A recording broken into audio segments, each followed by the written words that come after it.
조갑제 TV 시청자 여러분 안녕하십니까. 2025년 3월 29일 오후 7시입니다. 사람들이 저에게 묻습니다. 헌법재판소 선고가 어떻게 나올 거냐고. 저는 줄곧 이렇게 이야기해 왔습니다. 8대0 윤석열 파면이 될 것이다. 왜 그렇게 생각하느냐 물으면 저는 이렇게 답해 왔습니다.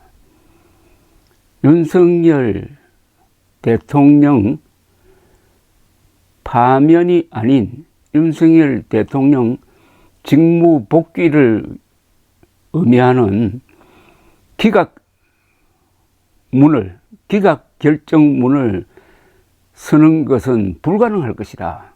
특히 그 사람이 법률가라면은 도저히 그런 문장을 쓸 수 없을 것이다. 이렇게 이야기를 합니다. 두 번째 이유는 윤석열 대통령 파면은 혼란을 최소화할 것이다. 왜냐하면은 윤석열 대통령 파면 즉시 조기 대선이 공고되니까 바로 대선 국면으로 들어간다. 그리고 선거를 통해서 유권자들이 주권 행사를 해서 대한민국의 운명을 결정한다. 민주적 프로세스가 작동한다. 그러면은 한국은 다시 민주공화국의 길을 걷게 될 것이다. 이렇게 설명을 합니다. 그러지 않고 윤석열 대통령 탄핵 기각이 된다면은 바로 대한민국은 내전적 상황으로 몰릴 것이다. 특히 내란 우두머리 혐의자인 사람이 국군 통수권자로 복귀하는 순간 국군이 분열될 것이다. 군대의 분열은 내전으로 가는 길이다. 뭐 이렇게 설명을 합니다. 저는 아직도 이 생각에서 저의 예측을 바꿀 생각이 없습니다. 그렇게 될 것이라고 생각합니다. 아니, 그렇게 될 수밖에 없다고 생각을 합니다. 사필 규정이라는 말은 이때 쓰는 말이 아니겠습니까? 그런데 저와 같은 생각을 가진 사람이 한 분 계셔서 그분이 쓴 글을 소개해 드리려고 합니다. 대기업의 임원을 지내시고 부정선거 음모론을 타파하는데 아주 논리적인 글과 말을 남기시는 류종열 선생의 페이스북 글을 소개해 드리겠습니다. 윤석열 대통령의 탄핵 심판이 지연되자 불안해하는 주변 분들이 있다. 이재명의 공직선거법 위반 2심이 예상을 깨고 무죄로 나오는 것을 보고 윤석열 탄핵 심판도 의외의 결과가 나오는 것이 아니냐는 이야기들이 나온다. 현재의 선고가 늦어지는 것과 맞물려 이런 예상들이 나오고 윤석열 지지자나 국힘 부정선거 음모론자들 사이에 희망을 섞어 이런 예상이 확산되는 분위기다. 하지만 필자는 여전히 8대0으로 탄핵 인용될 것이라고 99.99% 확신한다. 그 이유는 간단하다. 윤 대통령이 헌법을 위반한 것이 명백하며 검증도 필요 없는 증거도 차고 넘치는 데다 군경을 동원한 비상계엄이라는 엄중한 일을 저질렀기 때문이라는 것이 기본적인 이유이기도 하지만 무엇보다도 아무리 보수 성향을 가지고 있거나 심정적으로 윤석열을 옹호한다고 하더라도 기각이나 각하 의견을 낼 수 있는 재판관은 없을 것으로 보기 때문이다. 헌법재판소 재판관들이 각하나 기각을 결정해놓고 이를 정당화하기 위한 의견서를 쓰려고 해도 도저히 문장 연결이 힘들 것이다. 그리고 정신 이상이 있지 않고서는 현재 재판관들도 자신의 결정이 대한민국의 운명을 가르고 자신의 의견서가 역사에 기록되어 후대에 길이길이 남을 것임을 뻔히 알고 있는데 궤변으로 점철된 기각이나 각하 의견서를 쓸 수 없다. 탄핵 기각이나 각하될 것이라고 주장하는 국힘당이나 윤 지지자, 부정선거 음모론자들 중의 법조인들도 기각, 각하 의견서를 쓰라고 하면은 억지와 궤변, 비논리, 증거 왜곡 외에는 글을 이어가기가 힘들 것이다. 똑같네요. 저하고 생각이 똑같습니다. 문장을 쓸 수가 없다는 겁니다.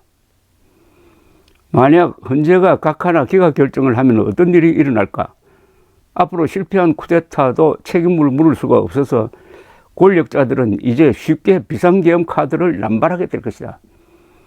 실패해도 권좌에서 내려올 일이 없고 성공하면 자기 마음대로 할 수 있는데 비상계엄에 대한 유혹을 누가 뿌리치겠는 거야? 이재명이 대통령이 되어 국힘당의 마음에 안 든다고 그리고 여론이 나빠진다고 비상계엄을 선포해도 윤의 탄핵을 반대했던 자들은 군소리 없이 수용할 생각인가? 권력자만이 문제가 아니다. 비상계엄이 실패해도 책임질 일이 없으니 군과 경찰은 대통령의 비상계엄 지시를 그대로 이행하는 데 그리낌이 없을 것이다. 부당한 지시를 해도 12.3 비상계엄 때처럼 지시를 거부하거나 지시 이행을 늦추는 행태를 보이는 군경은 없어져 비상계엄이 더 쉽게 성공할 수 있다. 윤석열의 비상계엄이 헌법을 중대하게 위배하지 않았다고 판단하여 기각한다면 윤석열의 내란 행위도 성립하기 힘들 것이다. 내란 수괴인 윤석열을 내란죄로 기소할 수 없을 것이고 이미 내란죄로 군법에 회부되어 재판받는 군인들과 경찰 수뇌부도 즉각 석방해야 할 것이다. 이들이 군과 경찰에 복귀하면 어떤 사태가 벌어질까? 상부의 부당한 지시를 거부했던 부하 장교들과 장병들은 지시 불이행이나 불복종죄로 군형법 적용을 받지 않는다 하더라도 순탄한 군과 경찰 본부는 힘들어질 것이다. 기각 결정이 나면 우리 사회는 극도의 혼란에 빠질 것이고 유혈 사태도 배제할 수 없을 것이며 경제는 바닥을 넘어 지하로 곤두박질 치고 대외 신인도는 급락할 것이다. 그냥 나라가 망국의 길로 접어들게 된다. 이런 일이 뻔히 예상되는데 헌법재판소 재판관들이 기각 결정을 내린다고 을사오적에 버금가는 역사적 오명을 뒤집어 쓸 것인데 기각이 나올까 봐 염려하시는 분들은 마음 편히 계시라. 그리고 기각될 거라는 윤 지지자나 부정선거 음모론자들은 헌재의 선고가 있기까지 희망회로 돌리면서 마음껏 즐기시라. 여러분 조금 위안이 되십니까? 이분이나 저나 가장 걱정하는 것은 윤석열 대통령이 탄핵이 기각되어서 현직에 복귀할 때 일어날 우스꽝스럽기도 하고 으스스한 상황입니다. 내란 우두머리 혐의자가 면죄부를 받고 현직 대통령으로 돌아온다? 국군 통수권자가 된다? 그러면 군대는 어떻게 되느냐?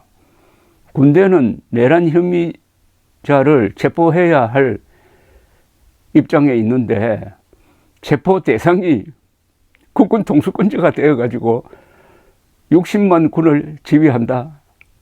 이 이상의 코미디 또는 끔찍한 상황이 있을 수가 있습니까?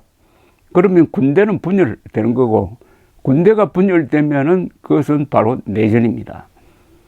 아무리 정치 상황이 어렵고 서로 격돌을 하더라도 군대가 국군의 무력으로서 군대가 어젓하게 앉아 있으면은 내전까지는 가지 않습니다.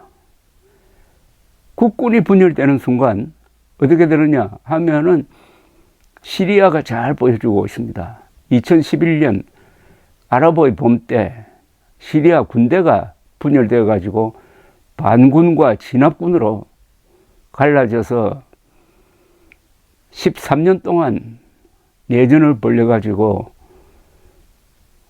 인구의 한 30%가 해외로 도망가고 그 사망자는 아마 100만 명에 육박할 겁니다. 이게 군대가 분열돼서 이런 상황이 벌어졌습니다. 윤석열은 비상계엄으로 군대를 분열시켰습니다. 그런데 다행히 영관급 장교들이 명령에 따르지 않았습니다. 그리하여 실패했습니다.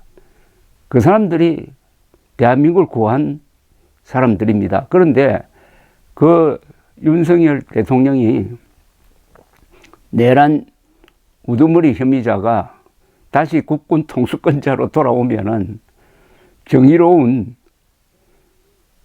국군의 장교단은 고민에 빠지지 않겠습니까? 그것과 정치판의 분열상이 서로 연결이 되면은 대한민국이 내전적 상황으로 간다? 그러면은 김정은이가 가만히 있겠습니까? 김정은이가 핵무기로 위협하면서 그 상황을 이용하려고 할 때 대한민국은 적전 분열로 망국의 길로 가지 않겠습니까?